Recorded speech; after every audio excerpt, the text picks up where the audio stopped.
Testemunhos para a Igreja, volume 6, capítulo 40. O colportor como obreiro evangélico. O colportor inteligente, temente a Deus e amante da verdade, deve ser respeitado porque ocupa uma posição igual à do pastor. Muitos de nossos jovens pastores, dos que estão se preparando para o ministério, fariam, se verdadeiramente convertidos, muito bem trabalhando no campo da colportagem, aproximando-se do povo e apresentando-lhes nossas publicações, ganhariam uma experiência que não podem obter simplesmente pregando. Ao irem de casa em casa, poderiam conversar com as pessoas, levando-lhes a fragrância da vida de Cristo. Em assim se esforçando para abençoar outros, trariam bênçãos a si mesmos, obteriam uma experiência na fé, seu conhecimento das Escrituras aumentaria grandemente e estariam constantemente aprendendo como levar pessoas a Cristo. Todos os nossos pastores devem sentir-se na liberdade de levar livros consigo para dispor deles em qualquer lugar. Onde quer que o pastor vá, pode deixar um livro com a família em cuja casa se hospeda, seja vendendo-o ou dando-o. Esse trabalho já foi feito nos primeiros tempos da história da mensagem. Os pastores colportavam, usando os lucros obtidos pela venda dos livros para ajudar o avanço da obra em lugares necessitados. Eles podiam falar inteligentemente a respeito desse método de trabalho, porque tiveram experiência nesse ramo. Ninguém pense que a colportagem, como um meio de levar a verdade ao povo, rebaixa um pastor. Fazendo essa obra, ele está trabalhando como o apóstolo Paulo, que disse: Vós bem sabeis desde o primeiro dia em que entrei na Ásia, como em todo esse tempo me portei no meio de vós, servindo ao Senhor com toda a humildade e com muitas lágrimas e tentações, que pelas ciladas dos judeus me sobrevieram. Como nada que útil seja, deixei de vos anunciar e ensinar publicamente pelas casas, testificando tanto aos judeus como aos gregos a conversão a Deus e a fé em nosso Senhor Jesus Cristo. Atos dos Apóstolos, capítulo 20, versos de 18 a 21. O eloquente Paulo, a quem Deus se manifestou de maneira maravilhosa, ia de casa em casa com toda a humildade de espírito e com muitas lágrimas e tentações. Todos os que desejem uma oportunidade para o verdadeiro ministério e que se deem sem reservas a Deus, encontrarão na colportagem ocasiões de falar sobre muitas coisas pertencentes à futura vida imortal. A experiência assim adquirida será de grandíssimo valor para os que estão se preparando para o ministério. É a assistência do Espírito de Deus que prepara os obreiros, homens e mulheres, para se tornarem pastores do seu rebanho. Ao acariciarem o pensamento de que Cristo é seu companheiro, uma santa reverência e uma sagrada alegria serão sentidas por eles em meio a todas as experiências difíceis e em todas as provações. Aprenderão a orar enquanto trabalham, serão educados na paciência, bondade, afabilidade e simpatia. Praticarão a verdadeira cortesia cristã, tendo em mente que Cristo, seu companheiro, não pode aprovar palavras ou sentimentos ásperos e descorteses. Suas palavras serão purificadas. O poder da palavra será considerado por eles como um precioso talento que lhes foi confiado para fazerem uma obra elevada e santa. O agente humano aprenderá como representar o companheiro divino com quem está associado. A esse ser invisível e santo, ele mostrará respeito e reverência, porque está levando o seu jugo e está aprendendo os seus caminhos puros e santos. Os que tiverem fé nesse divino assistente hão de desenvolver-se. Serão dotados de poder para vestir de sagrada beleza a mensagem da verdade. Há alguns que se adaptam à obra da colportagem e que podem fazer mais nesse ramo do que pregando. Se o Espírito de Cristo habitar em seu coração, acharão oportunidade para apresentar sua palavra a outros e para dirigir a mente às especiais verdades para este tempo. Homens que se adaptam a essa obra têm se dedicado a ela.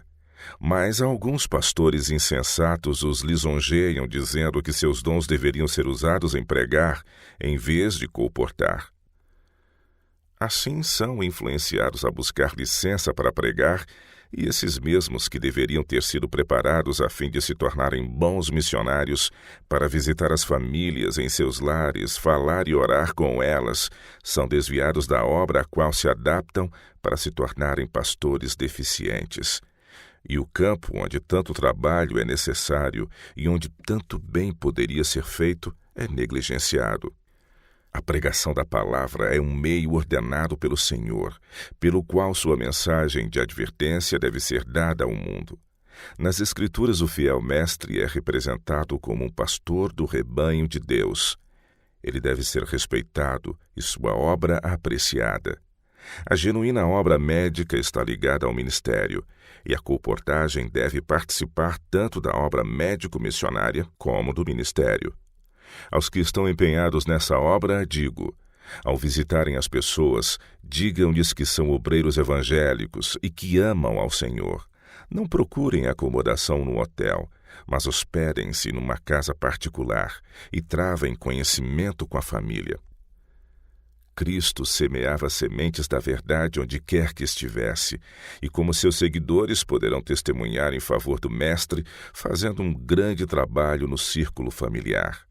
Associando-se assim com o povo, muitas vezes encontrarão os que se acham doentes e desanimados.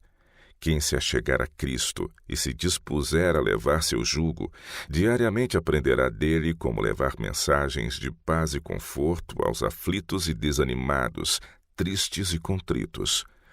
Poderão indicar aos desanimados a palavra de Deus e apresentar os doentes ao Senhor em oração. Quando orarem, falem a Cristo como fariam a um amigo fiel e muito amado. Mantenham uma dignidade gentil, franca e agradável como um filho de Deus. Isso será reconhecido. Os colportores devem estar habilitados a dar instruções quanto ao tratamento dos doentes. Devem aprender os métodos simples de tratamento de saúde. Dessa forma, eles podem trabalhar como missionários médicos, curando a alma e o corpo dos sofredores. Essa obra deveria agora estar indo avante em todas as partes do mundo. Assim, multidões seriam abençoadas pelas orações e instruções dos servos de Deus. Necessitamos reconhecer a importância da colportagem como um grande meio de descobrir os que estão em perigo e levá-los a Cristo. Nunca se deve proibir os colportores de falar do amor de Cristo, contar sua experiência no serviço pelo Mestre. Devem ter liberdade de falar e orar com os que se dispõem a ouvi-los. A simples história do amor de Cristo pelo homem abrirá portas mesmo nos lares de incrédulos. Quando o colportor visita as pessoas em seus lares, muitas vezes terá a oportunidade de ler parte da Bíblia ou dos livros que ensinam a verdade. Quando ele descobre aqueles que estão buscando a verdade, pode realizar estudos bíblicos com eles. Esses estudos bíblicos são justamente o que o povo necessita. Deus usará em seu serviço aqueles que demonstram um profundo interesse nas almas que perecem. Por meio deles, ele comunicará luz aos que estão prontos para receber instrução.